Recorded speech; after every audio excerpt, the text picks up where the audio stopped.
can't see me, you Stevie. Wondering how I reach more evolutions than Evie and make it look easy.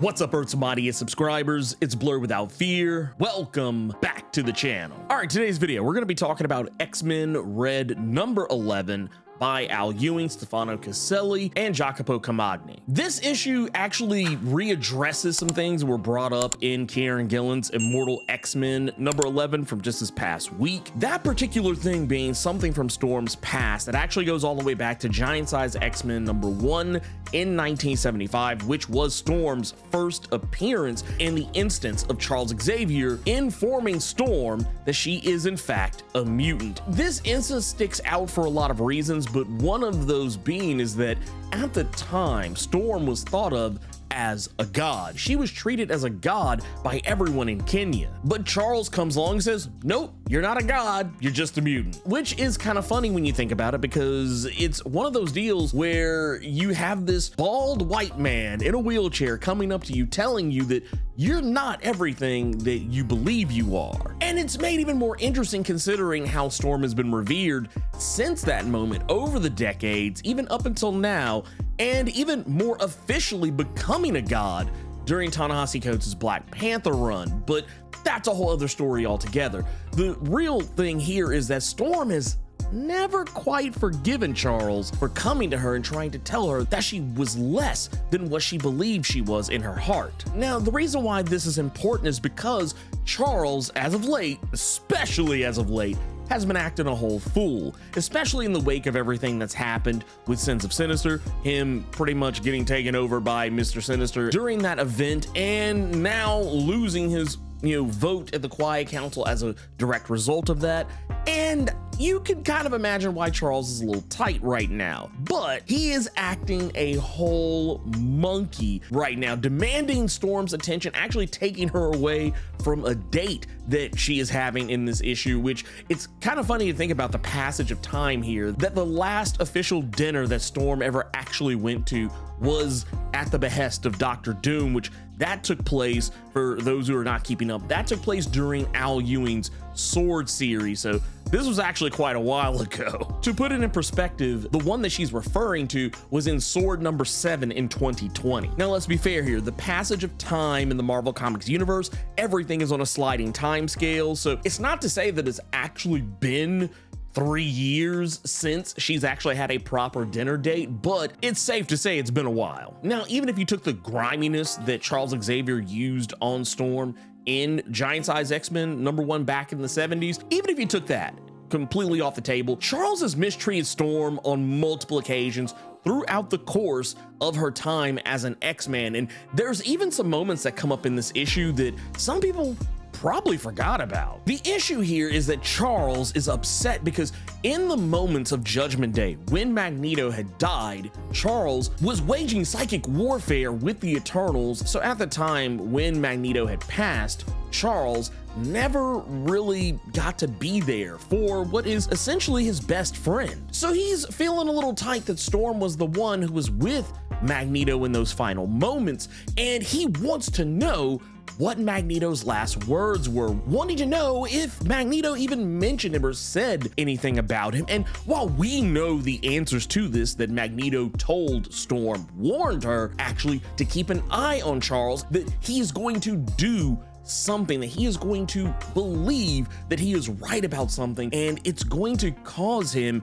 to make rash decisions, to make very poor decisions that could negatively affect the future of all mutant kind. And Magneto is not really wrong here. He's not even talking about Sins of Sinister, which when Storm does eventually reveal to Charles what Magneto actually said, even she says as much. It wasn't anything to do with Sins of Sinister. It was what's to do with himself personally. And there's a moment in this issue where Charles tries to forcefully read Storm's mind to get the information, because initially Storm wasn't going to share Magneto's final words with him. She was not going to do it, not necessarily because she didn't want him to know, but largely because of how dismissive and how problematic Charles has been as of late. The things that he is saying to Storm, he's not speaking to her as an equal on the Quiet Council. He's not speaking to her even as a friend. He is speaking to her as if he's someone's king, as if he is someone's god, even going as far as to believing that if he doesn't know what Magneto said about him, if he doesn't know the secrets of Krakoa, if he doesn't use his powers more proactively to read the minds of others just to try and prevent any possible negative outcomes, even beating himself up that he didn't see Sinister's treachery sooner, that he didn't use his powers to proactively scan Sinister's mind to figure out what he was up to, Charles is of this weird belief that he is the one who decides whether or not Krakoa lives or dies as an idea. And as Storm points out in this, she says, you think you're some kind of a king, that you're somebody's god, that you think you're better than everyone else, that no one else is able to do what you do. And when Charles actually tries to invade Storm's mind before she willingly gives him what he was asking for, Charles learns a very valuable lesson in this, and it's that Storm has psychic barriers up. She has been trained to fight back psychic invasion, not just by Charles Xavier, who, as she brings up herself, he is the first person who taught her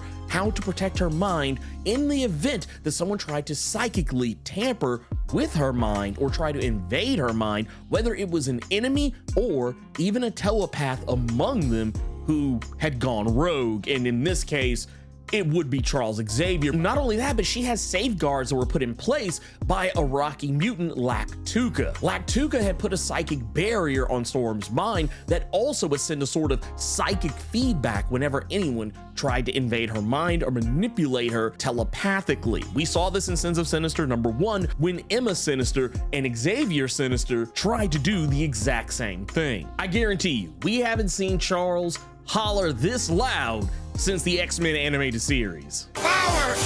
Ah! Incredible power! Ah!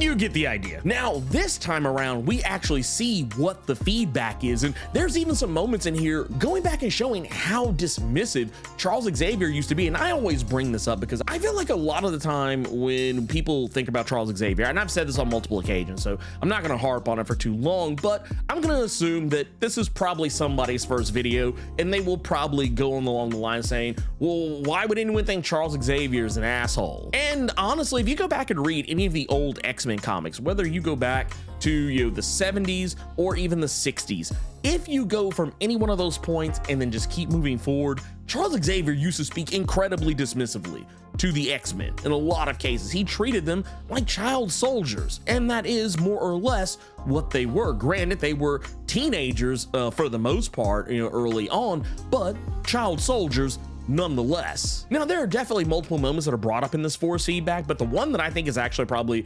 the instance where I felt Charles was really dismissive to Storm was during Marvel Superhero Secret Wars from 1984. There are a couple of panels that are directly from that comic in this force feedback, and in my opinion are probably some of the more egregious moments where Charles treated Storm like she was less than nothing. Now, some of you may or may not remember 1984 Marvel Superhero Secret Wars, but during this event, Charles Xavier regained the usage of his legs. And when he did, once he was able to walk around like he used to back in the day prior to the Shadow King crushing his legs, Charles decided that he didn't want Storm to be the leader of the X-Men anymore, that now that he could walk around, that he was more than capable of leading the team, and also believed he was going to be better at leading the team than Storm ever could be. And we all know that that was a whole lie. Problem here is that Storm was in fact leading the X-Men roughly around this time frame, and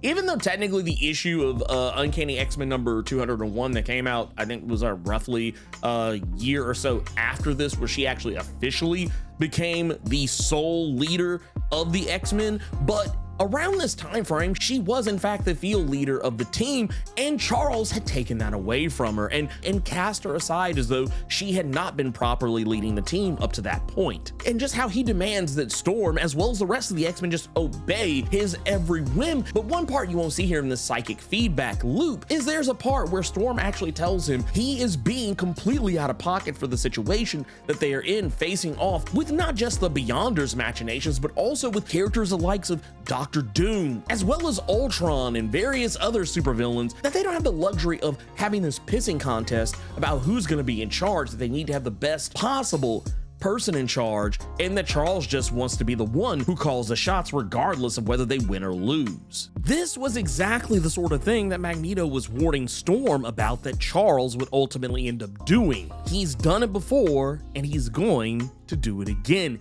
He is going to put his own ego, his own desires ahead of what's right for everyone. All in all, everything that Charles Xavier has done in this issue, as well as a laundry list of other things that he has refused to take responsibility for regarding not just Storm, but just how he has been treating other mutants in general as of late, this has led to Storm realizing that they're no longer friends. While Storm used to be one of Xavier's greatest defenders, while she used to always come to his defense back in the day, things have taken a much darker turn here because now she sees Charles for exactly who he is. Their friendship is now dissolved, at least as far as Storm is concerned. Not only that, it's safe to say that Xavier has lost his Arakko privileges because he is no longer allowed to set foot on planet Arakko ever again, at least as far as Storm is concerned. She has told him never to use the gate to Arakko ever again. Now, getting back to some of the more happier elements going on with Storm,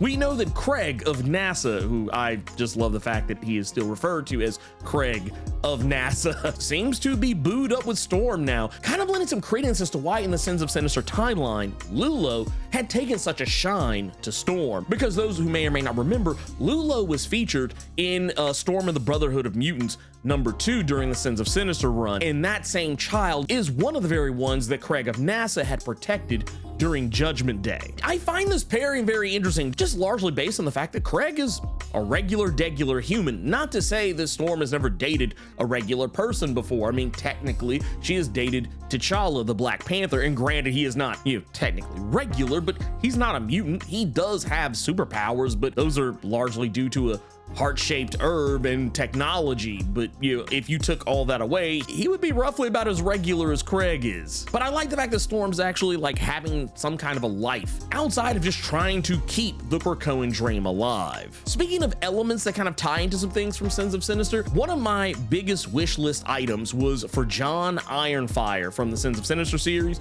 to be brought over into the current crop of things going on right now, and Al Ewing did not even make us wait one issue. John Ironfire appears in this first issue of X-Men Red after Sins of Sinister, and he shows up under very interesting circumstances, things that I don't believe were even hinted at in the Sins of Sinister tie-in book, Storm and the Brotherhood of Mutants. In this, it's revealed that he actually was one of the 100 soldiers of the White Sword. For those who are not familiar with who or what that even is, this actually goes back to Ten of Swords. Ten of Swords was the first major crossover event for any of the X-Men stuff after House of X. This was the event where Genesis, the wife of Apocalypse, had brought 10 warriors to bear against Krakoa's 10 warriors, and it kind of came off as if it was going to be some kind of a tournament arc for the X-Men in this new era, but actually it wasn't quite the case. It just kind of ended up being a thing. The White Sword was this believed to be immortal mutant, and technically he was, because for all intents and purposes he was more or less an external, but his main deal was that he was an Omega level healer. That was his whole deal. He was able to heal people to the point that if someone had even died, he could bring them back from the dead. And as an added bonus to his power, that when he brought someone back, he could enact the type of psychic control over anyone who he had ever resurrected. And this is how he created his army of 100 soldiers. And apparently all but one of those 100 soldiers and the White Sword himself have been completely and utterly annihilated. And annihilation is a very interesting word that I chose there, because the person who killed the White Sword was none other than Genesis, who during Ten of Swords went by the name Annihilation. John Ironfire is the last of the White Sword's 100 soldiers, the last remaining one. And it's interesting here because we never really got the backstory on why or how John Ironfire followed Storm during the Sins of Sinister timeline. We just knew that he was unflinchingly loyal to her, and that he was a bit of a, I won't say a zealot, but he was definitely the type of person who revered Storm as a god and followed and worshipped her as such, even for 1,000 years. Now, we don't know if the White Sword is 100% dead, because one of the things that's really interesting about the White Sword is that while he does have the ability to heal and resurrect others, it has been used as to whether or not he can do the same for himself, and maybe this is an opportunity for us to learn whether or not he can. But right now it is stated that he is dead, and the sword that he wielded during Ten of Swords, the sword known as Purity, that sword is now in the possession of John Ironfire. We've never really explicitly been told what the sword Purity can even do, but as it stands right now, maybe we'll eventually learn. The question is whether or not the Purity sword is going to remain in Ironfire's possession, considering everything he feels for Storm in Sins of Sinister. I don't want to just go out on a limb and say it's going to be automatic that he's going to see Storm and just boom, gonna immediately fall head over heels for her and just hand the sword over to her. But I do think at some point Storm will wind up having the sword Purity at some point in her possession. If you're wondering why Genesis killed the White Sword, there is a very solid reasoning for this, because for one, he was supposed to be supplying his army of the immortal soldiers to help Annihilation defeat the forces of Krakoa, and during the battle, he actually retreated. This is actually something we saw in Excalibur number 15 during that Ten of Swords event, that he felt like this was not the fight that he promised his men they were going to fight, that it was a fool's errand and that they just didn't want any more part of it. And since he defeated Gorgon in Cable number 6, he had fulfilled his obligation. He promised Annihilation that he would give her a fight. He won that fight, so he decided to leave. So you can probably see right now why Annihilation might still harbor a grudge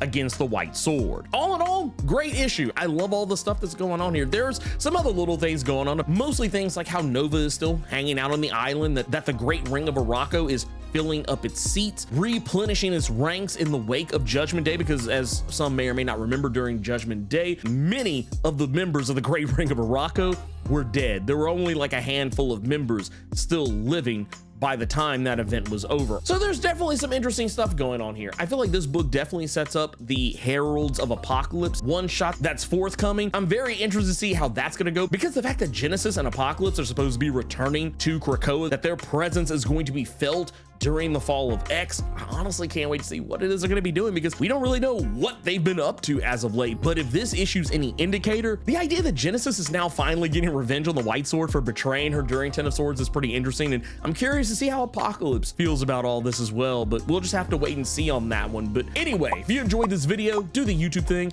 like, share, comment, subscribe, and make sure to tap that notification bell so you don't miss out on any videos that I put out. Thank you so much for taking the time to watch this video, and until next time, let me know what you thought about X-Men Red number 11. Keep it plus ultra and sound off in the comments.